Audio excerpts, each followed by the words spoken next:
여러분, 우리는 10월 한 달 동안에 지금 남유다가 거의 멸망에 갈 멸망당한 시점에 있는 이스라엘 백성들에게 주신 이 말씀을 통하여 은혜를 받으려고 합니다. 이미 이 말씀을 받는 이스라엘 백성들이 어떤 상태라고요?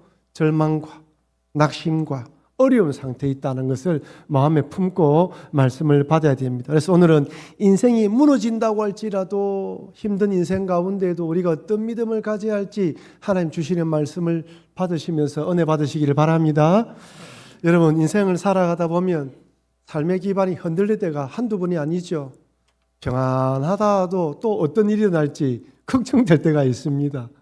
인생을 살아가다 보면요, 우리 인생이 흔들리면서도 꽃이 피는 것처럼 흔들리면서 살아가는 거예요.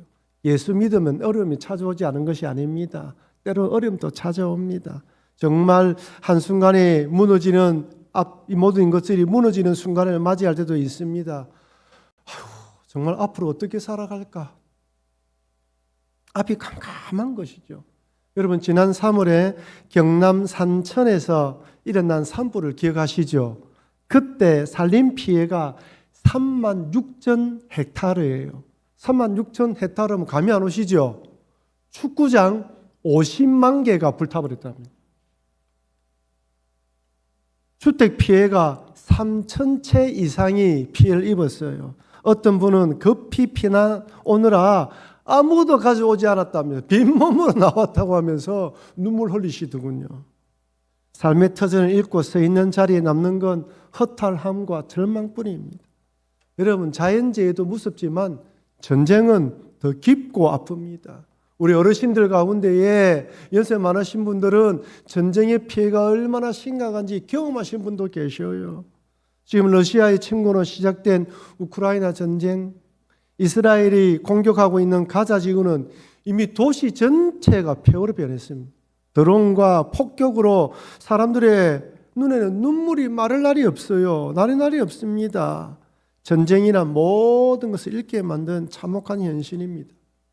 이번 명절 때 신방을 한국 다녀왔는데요, 그 집사님께 말씀하시기를 자기 아버지가 자기가 2살 때 6.25 전쟁에 참전했다는 거예요. 그 아버지가, 그러니까 이분의 어머니가 말씀하기를 아버지가 그 사리문을 열고 나가시면서 2살 된 자기 아들과 자기 와이프를 한참이나 쳐다보고 나가더라는 거예요. 그렇게 어린 자녀를 두고 아내를 두고 떠나야 하는 아버지가 어떤 마음이었을까요? 결국 그 전쟁에서 돌아오지 못했다고 합니다. 참으로 우리 부모님들은 정말 어렵고 힘든 시대를 보내셨습니다. 얼마나 인생의 역경이 많은지 몰라요. 우리가 읽었던 예레미야 29장은 삶의 터전이 완전히 무너진 한복판에 주어진 말씀입니다. 기쁘고 즐거운 상황 가운데 주시는 말씀이 아니에요. 모든 걸 잃어버리고 힘들고 어렵고 절망적인 가운데 남유다는 이미 바벨론의 2번의 침공으로 모든 걸 잃었습니다. BC 605년에 1차로 바벨론이 쳐들어와서 남유다가 거의 망했어요. 이때 다니엘과 그의 친구들 그리고 수백 명들이 포로 잡혀갑니다. 누가 잡혀갔다고요? 다니엘이에요. 1차로. BC 597년 2차 침공 때 바벨론이 또 쳐들어왔어요. 그러면서 에스겔 선지자를 비롯하여 도공과 군사, 기술자 1만여 명을 포로로 잡아갔습니다. 1차, 2차의 침공으로 이미 나라가 망한 것이나 다름없습니다. 이렇게 바벨론으로 포로로 끌려간 그 백성들 어디에 있다고요? 바벨론에. 어떤 상태? 포로된 자들에게 주어진 말씀이 예레미야 29장 말씀이에요. 여러분, 나라는 망해가고 바벨론 포로를 끌려왔습니다. 예루살렘에서 바벨론까지 직선거리로 850km이지만 이동 경로는 1500km랍니다. 여러분, 포로로 잡혀간 셈이 손발이 묶였겠죠. 걸어갔겠죠. 제대로 먹었겠습니까?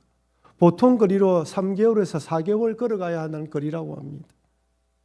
그리고 그렇게 바벨론에 도착한다고 할지라도 앞날에 대한 어떤 밝은 꿈도 꾸지 못합니다. 그들을 기다리고 있는 것은 절망, 낙심, 좌절, 자포자기, 불안, 공포입니다. 어떤 일이 날지 아무도 몰라요. 남의 나라 이민 가도 아이고 아무도 도와줄 사람이 없어 막막한데 포로로 잡혀갔으니 누가 도와주겠습니까? 근데 여러분 오늘 본문에서는요 이렇게 포로로 잡혀가게 된 것을 이렇게 말씀합니다. 예레미야 29장 4절 말씀을 같이 읽겠습니다. 만군의 여호와 이스라엘의 하나님께서 예루살렘으로서 할렘까지 사로잡혀가게 한 모든 포로에게 이와 같이 말씀하시니라. 여러분 잘 보십시오. 누가 바벨론으로 사로잡혀가게 했다고 말씀하십니까? 만군의 여호와 이스라엘의 하나님이에요. 그냥 이스라엘 하나님 여호와 해도 되는데 만군의 여호와 이스라엘의 하나님, 좋은 말은 다 갖다 붙였습니다. 그렇죠? 아니 그렇다면 만군의 하나님 여호와 이스라엘 하나님이라면 이스라엘 백성들을 포로로 잡혀가지 않게 만들어야죠. 여러분 우리가 믿는 하나님이 어떤 하나님이에요? 능력의 하나님, 전능하신 하나님 아버지, 온 세상을 창조하신 하나님이에요. 만군의 하나님이라는 것은 온 땅을 창조하고 있는 하나님이란 말입니다. 근데 그 하나님이 누구를, 이스라엘 백성들을 어디로? 바벨론으로 어떻게 포로로 잡혀가게 만들었어요. 이 모든 일이 우연히 일어난 비극이 아니라 하나님의 주권 안에 있다는 것입니다. 여러분 인생에 일어나는 모든 일에는 하나님의 뜻이 있습니다. 하나님이 힘이 없어서 팔이 짧아서 포로로 잡혀가게 한 것이 아니라 하나님의 뜻이 있어서 잡혀가겠다는 거예요. 그래서 왜 그래 잡혀갔을까요? 예레미야서 2장 13절에 이렇게 말합니다. 우리 같이 한번 읽어보겠습니다. 내 백성이 두 가지 악을 행하였나니 곧 그들이 생수의 근원되는 나를 버린 것과 스스로 웅덩이를 판 것인데 그것은 그 물을 가두지 못할 터진 웅덩이들이니라. 두 가지 악을 행했대죠. 첫 번째 뭐라고요? 생수의 근원이 된 나를 버렸다는 거예요. 여러분 질문 드리죠. 이스라엘 백성들이 하나님께 제사 안 드렸을까요? 제사 안 드리고 우상 숭배했을까요? 아니에요. 제사 드렸어요. 예배 드렸습니다. 두 번째는 뭐라고요? 스스로 웅덩이를 판 건데 여기 스스로 웅덩이를 팠다는 것은 뭐라고요? 자기 살 길을 스스로 찾았다는 거예요. 우상 숭배하며 살아갔다는 거예요. 뭘 말합니까? 이스라엘 백성들이요 안식이 되면 제사를 드렸어요. 그리고 돌아가 뭐 했다고요? 우상 숭배하고 자기 하고 싶은 대로 살아가고. 하나님은 안 섬긴 게 아니에요. 그런데 하나님은 나를 바로 나만 섬기지 않았기 때문에 나를 섬기지 않았다고 이야기하는 것입니다. 하나님은 모세오경을 통해서 선지자들을 통해서 수없이 우상 숭배하고 공의와 정의를 행하지 않으면 포로로 잡혀갈 것이다 말씀해 주셨습니다. 여러분 죄송하지만요. 주님은 지금 또 주일날 또 새벽기도 수요기도에 이 말씀을 통하여 여러분들이 좋아하시는 목사님의 설교 말씀을 통하여 끊임없이 말씀하신 하나님의 말씀대로 살아가면 하나님께서 도와주시지만 죄를 짓고 살아가면 징계가 임한다고 분명히 말씀하셔요. 근데 이스라엘 백성들은 하나님의 음성을 듣지 않았습니다. 생수의 근원 되신 하나님만 섬기지 않았어요. 자기 노력으로 우상도 섬겼습니다. 그래서 하나님은 바벨론을 회초리로 몽둥이로 사용하셔서 이스라엘 백성들을 징계하신 것입니다. 회초리를 때려서라도 돌아오려고 만드시는 것이죠. 여러분 어느 부모가 자식이 엉뚱한 길로 가는데 나쁜 길로 가는데 가만히 있을 부모가 어디 있습니까? 어떻게든지 설득하고 돌이키려고 하고 안 되면 때리서도 돌이키는 것이 부모의 마음입니다. 그런데 문제는요. 매를 이런 마음으로 매를 때리는 부모의 마음을 자식들이 안다 모른다? 모른다는 거예요. 이렇게 포로로 잡혀온 이스라엘 백성은 어떤 마음일까요? 하나님이 이렇게 생각한다는 걸 머리에 염두에 두고 있을까요? 아니에요. 매를 맞으면 아픕니다. 섭섭한 마음이 들어요. 이스라엘 백성들은 이렇게 포로로 잡혀오게 한 하나님에 대해서 얼마든지 왜곡하며 오해할 수 있습니다. 하나님 나를 버렸네. 바벨론 포로로 잡혀온 신세를 한탄하며 깊은 슬픔과 좌절에 빠질 수 있습니다. 나라가 망했습니다. 포로로 잡혀왔으면 현실만 바라보면 절망이죠. 어떻게 하나님께 감사할 수 있겠습니까? 하나님 뜻을 바라볼 수 있겠습니까? 이들의 형편이 어쩐지 시편 137편에 이렇게 기록되어 있습니다. 137편 1절 우리가 바벨론의 여러 강변 거기에 앉아서 시온을 기억하며 울었더라. 여러분 137편을 집에서 한번 가서 읽어보십시오. 바벨론 사람들이 이스라엘 백성들이 이야기하면 너희들 예루살렘에서 불렀던 노래 한번 불러봐라. 하나님을 찬양했던 노래 한번 불러봐라는 거예요. 왜 불러봐라 했을까요? 너희들이 섬기는 그 하나님은 우리가 섬기는 바벨론 신에게 졌어. 조롱하는 거예요. 한번 불러봐라. 안 부르면 때립니다. 하나님을 찬양했던 그 노래를 이젠 바벨론 사람들 위해 불러야 되는 거예요. 그렇게 부르면서 얼마나 억울했겠습니까? 얼마나 화가 났겠습니까? 분통이 터졌을 것입니다. 그리고 부모가 계시고 고향이 있는 그 땅을 바라보고 눈물을 흘리는 거예요. 그래서 울었다고 이야기합니다. 여러분 죄송하지만요, 붙잡힌 인생, 사로잡힌 인생, 묶인 인생은요 눈물밖에 없어요. 어떤 문제에 사로잡혀 보십시오. 얼마나 힘든 눈물이 절로 줄줄줄 나옵니다. 사람이 절로 우울해져요. 아무리 세상은 밝아도요, 나만 우울해지는 것이 절망이에요. 이것이 붙잡힌 인생입니다. 아울러 또한 하나님에 대한 섭섭함이 자리 잡힙니다. 그래도 우리는 하나님 백성인데 어떻게 하나님이 이방인 손에 우리를 넘길 수 있지? 정말 하나님 나를 버린 것은 아닐까? 아무리 믿음이 좋다고 해도 고난이 찾아오면 마음 깊은 곳에 섭섭함이 피어납니다. 하나님 왜 제게 이런 일이 일어나게 하십니까? 제가 잘못한 건 알지만 그래도 이렇게까지 하셔야 합니다. 너무한 거 아닙니까? 하나님 아버지 이렇게 저 지하 구석까지 밀어붙여야 됩니까? 우린 때때로 우리가 지은 죄보다 고난이 더 크게 느낄 때가 있습니다. 그럴 때가 많아요. 하나님이 이런 이스라엘 백성들의 마음을 알았을까요? 몰랐을까요? 알았지요. 그래서 예레미야를 통하여, 예레미야는 지금 남유다에 남아 있습니다.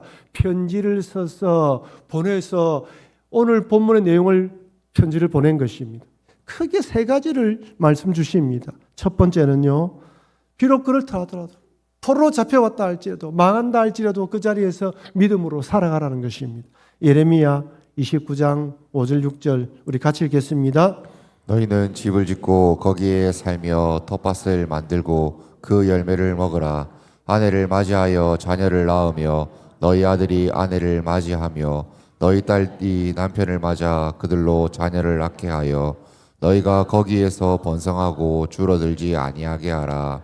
여러분 사실 이 말씀만 읽으면 너무 복된 말씀 같아요. 마치 결혼식 하는 부부에게 주는 말씀 같기도 해요. 그죠? 삶의 터전을 갖고 오라. 번성해라. 근데 지금 형편이 뭐라고요? 망한 인생이에요. 어떻게 살아갈래? 앞날이 막막해요. 삶의 터전을 가꾸라. 텃밭을 만들라. 무슨 말입니까?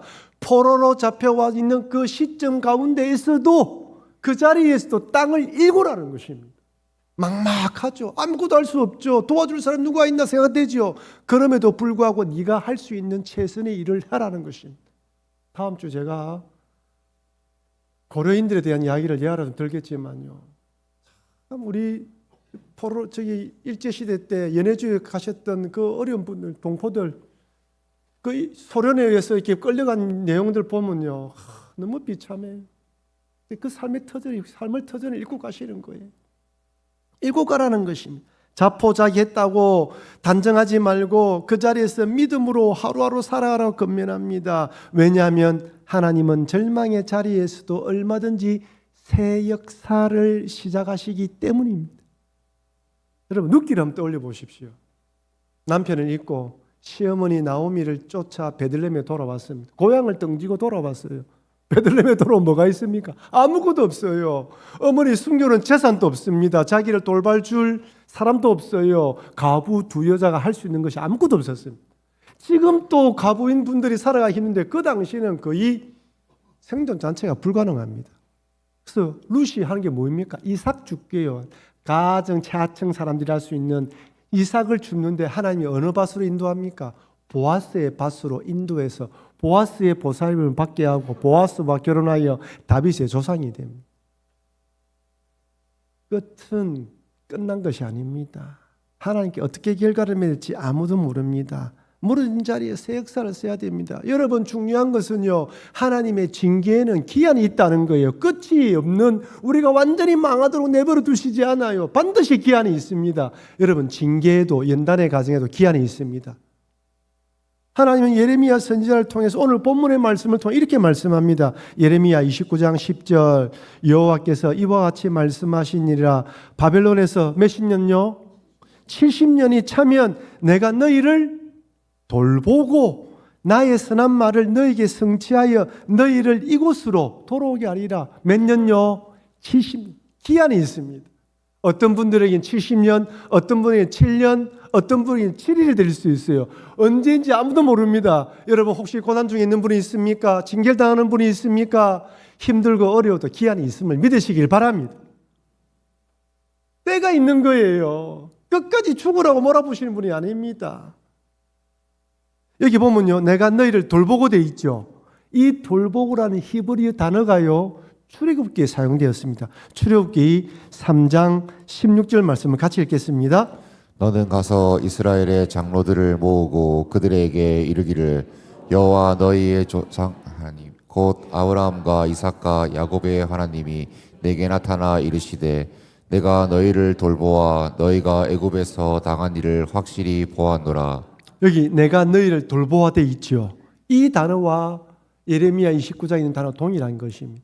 여러분 이스라엘 백성들이 애굽에서 몇 년 동안 노예 생활했죠? 430년입니다. 430년 동안 노예 생활했던 이스라엘 백성들을 돌아보시고 구원했던 것처럼 너희도 70년이 지나면 내가 너희를 돌본다는 거예요. 여기 돌본다는 그냥 보고 있다는 뜻이 아닙니다. 구원해낸다는 뜻입니다. 때가 되면 하나님께서 구원해내실 것을 믿으시길 바랍니다. 여러분 하나님 징계는 우리를 망하도록 하기 위함이 아닙니다. 회개하고 돌이키도록 회복하도록 하기 위함입니다. 하나님 징계는 기한이 있습니다. 반드시 회복시켜 주십니다. 그래서 하나님 뭐라고요? 지금 삶의 터전에 힘들고 어렵지만 망한 자리에서 손으로라도 흙을 파서 삶의 터전을 일구라는 것입니다. 주저앉지 말라는 것이죠. 첫 번째는 믿음으로 살아가는 것입니다. 두 번째는요, 따라합시다. 성읍을 위해서 기도합시다. 예레미야 29장 7절 말씀을 같이 읽겠습니다. 너희는 내가 사로잡혀 가게 한 그 성읍의 평안을 구하고 그를 위하여 여호와께 기도하라. 이는 그 성읍이 평안함으로 너희도 평안할 것임이라. 참 쉽지 않은 말씀입니다. 우리가 여러분 내가 바벨론 포로로 잡혀갔다 무슨 기도를 할까요? 하나님 저 바벨론을 망하게 도와 주시옵소서. 이렇게 기도해야 되지 않겠습니까? 근데 뭐라고요? 평안을 위해서 기도하라 합니다. 하나님 왜 평안입니까? 근데 이 평안을 하는 것은요, 악한 사람이 더 악을 행하라는 말이 아니라 자기들을 위한 평안이에요. 왜? 바벨론이 어려워지면 자기들도 어려워지기 때문이에요. 한번 가만히 생각해 보십시오. 바벨론이 평안해야 포로로 잡힌 이스라엘 백성도 평안합니다. 바벨론 안녕을 위해서 기도하라는 것은 이스라엘 백성들의 믿음 생활을 위해서 기도하라는 것입니다. 이것은 오늘을 사람 우리 동일합니다. 우리는 주님 오시기 전까지 이 땅에 살아가야 됩니다. 사단 마귀는 우리를 좋아할까요? 싫어할까요? 싫어합니다. 세상 근세 잡은 자들을 통하여 기독교인들을 핍박하고 박해합니다. 우리나라는 박해가 없지만요, 지금도 공산국가나 모슬림 국가에는 박해가 심각합니다. 집에 쫓겨나야 돼요. 세속 정부를 통해 하나님이 싫어하는 법을 제정하도록 만들어요. 기독교인들이 기독교의 사후관으로 살아가지 못하도록 자꾸 압박합니다. 그래서 디모데전서에서도 우리에게 이렇게 권면합니다. 디모데전서 2장 1절 2절 같이 읽겠습니다. 그러므로 내가 첫째로 권하노니 모든 사람을 위하여 간구와 기도와 도구와 감사를 하되 임금들과 높은 지위에 있는 모든 사람을 위하여 하라. 이는 우리가 모든 경건과 단정함으로 고요하고 평안한 생활을 하려 함이라. 모든 경건과 단정함으로 고요하고 평안한 생활을 위해서 지도자들을 위해서 기도하라는 것이. 우리는 믿음 생활과 복음 전도를 위해서 기도해야 됩니다. 여러분 우리나라가 북한과 중국처럼 공산화가 된다면 우리는 더 이상 기독교 신앙을 지킬 수가 없습니다. 우리는 6.25 전쟁을 통하여 공산화된 북한이 지금 기독교가 설 수 없고 기독교를 악으로 규정하고 핍박을 보고 있습니다. 우리는 나라를 지키기 위해서 민주주의 국가대로 기도해야 됩니다. 여러분 만약에 국가가 차별금지법 같은 악법이 제정된다면 우리는 기독교 사고관으로 아이를 가르칠 수가 없습니다. 나라가 분열되고 대립되면 평안하게 살아갈 수가 없어요. 말다시피 지금 여러분 정치를 뉴스를 보시는 분은 알겠지만 너무 대립대가 대화가 안 돼요. 대화가 안 돼요. 기도할 수밖에 없어요. 하나님 저들이 당리당략이 아니라 한마음 한뜻으로 백성을 사랑하는 마음으로 나라를 다스리게 하여 주시옵소서. 하나님이 기뻐하시는 법들을 제정하고 바른 윤리와 도덕으로 나라를 운영할 수 있도록 도와주시옵소서. 기도해야 되는 것입니다. 기도하라는 것입니다. 바벨론을 위해서 기도하라는 것입니다. 마지막 셋째로 에레미야는 하나님의 말씀을 통하여서 우리를 향한 하나님의 뜻은 따라합시다. 평안과 희망입니다. 절망 가운데 있는 백성들에게 평안과 희망이다. 우리가 어떤 상황과 환경 가운데서 이 말씀을 붙들어야 합니다. 예레미야 29장 11절 우리 같이 읽겠습니다. 여호와의 말씀이니라. 너희를 향한 나의 생각을 내가 아나니 평안이요 재앙이 아니니라. 너희에게 미래와 희망을 주는 것이니라. 할렐루야. 지금 누가 이 말씀 받고 있다고요? 포로로 잡힌 이스라엘 백성, 절망 중에 있는 이스라엘 백성들 뭐라고 이야기합니까? 재앙이 아니다, 평안이다, 미래와 희망. 지금 어렵지만 이 일을 통과하고 나면 미래의 희망과 소망을 주기 위한 것이다. 잊지 말라는 것입니다. 현실은 재앙이지요. 하나님 계획을 찾아볼 수 없습니다. 결국에는 평안이라는 것이죠. 여러분, 우리가 살아가다 보면 이 땅에서 갑작스러운 실패를 경험할 때 있습니다. 질병에 걸리고요, 관계가 깨어지고 경제적인 어려움을 만날 때가 있습니다. 마치 하나님께서 나를 버리신 것이 아닌가 생각될 수 있습니다. 하지만 하나님은 우리를 절대로 버리지 않습니다. 여전히 선한 계획을 가지고 있습니다. 지금 현재로서는 도저히 이해되지 않고 납득되지 않지만 결국에는 평안과 희망으로 결론에 도달하게 되어 있습니다. 여러분, 예수님께서 십자가에 달려 돌아가셨습니다. 제자들은 절망이에요. 3년 동안 동고동락하며 따라다녔는데 결과가 십자가예요. 죽음입니다. 얼마나 절망이 컸을까요? 예수님처럼 나도 십자가에 달려 죽는 것은 아닐까 문을 닫고 숨어 있었습니다. 여러분, 주님이 부활하시고 난 뒤에 제자들을 찾아와서 제일 처음에 어떤 말을 했을까요? 여러분이 주님이라면 어떤 말을 했을 것 같습니까? 성경에는 이렇게 되어 있습니다. 요한복음 14장 27절 같이 읽겠습니다. 평안을 너희에게 끼치노니 곧 나의 평안을 너희에게 주노라. 내가 너희에게 주는 것은 세상이 주는 것과 같지 아니하리라. 너희는 마음에 근심하지도 말고 두려워하지도 말라. 할렐루야. 아멘이죠. 주님은 제자들이 너무 두려워하는 걸 알았어요. 이야기하면 평안하라. 평안하시는 여러분과 제가 되길 바랍니다. 주님이 말씀을 주시는 거 평안하라는 거예요. 두려워하지 마라. 나는 부활했다. 나는 십자가에 달려 죽었지만 지금 부활하여 하나님 우편에 계신다. 그러니 평안하라는 것입니다. 주님은 우리에게 평안을 가지기 원해요. 여러분, 로마서 8장 28절 잘 아시죠? 로마서 8장 28절 말씀도 같이 읽겠습니다. 우리가 알거니와 하나님을 사랑하는 자 곧 그의 뜻대로 부르심을 입은 자들에게는 모든 것이 합력하여 선을 이루느니라. 함 따라합시다. 모든 것이 합력하여 선을 이룹니다. 함도 따라합시다. 롬 828 따라해 보십시오. 롬 828 금방 기억하죠? 롬 828 어려움 있으면 롬 828 합력하여 선을 이룬다. 이거 다 기억 못해도 롬 828 딱 떠올리십시오. 그렇지. 합력하여 선을 이루어주시지. 우리의 끝은 선입니다. 우리 모든 과정을 겪고 있습니다. 여기가 끝이 아닙니다. 선을 이루어주시는 하나님을 바라봐야 돼요. 사랑하는 성도 여러분, 바벨론의 2차례 공격으로 남유다는 무너지고 파괴되었습니다. 다니엘과 에스겔을 포함해서 수많은 이스라엘 백성들이 바벨론 포로로 잡혀왔습니다. 포로된 인생, 잡혀온 인생은 절망과 실망과 낭만뿐입니다. 이들에게 예레미야 말합니다. 비록 망한 신세가 되었다 하더라도 첫째는 믿음으로 살아가라. 텃밭을 가꾸어라. 할 수 있는 일을 해라. 둘째, 바벨론의 평안을 위해서 기도해라. 너희들이 평안한 생활을 위해서. 셋째, 너희들에 대한 하나님의 뜻은 재앙이 아니라 평안과 희망이다. 혹시 여러분들 가운데에 연단의 과정으로 어려움을 겪고 있든지 하나님의 징계로 어려움을 겪고 있든지 간에 여기가 끝이 아닙니다.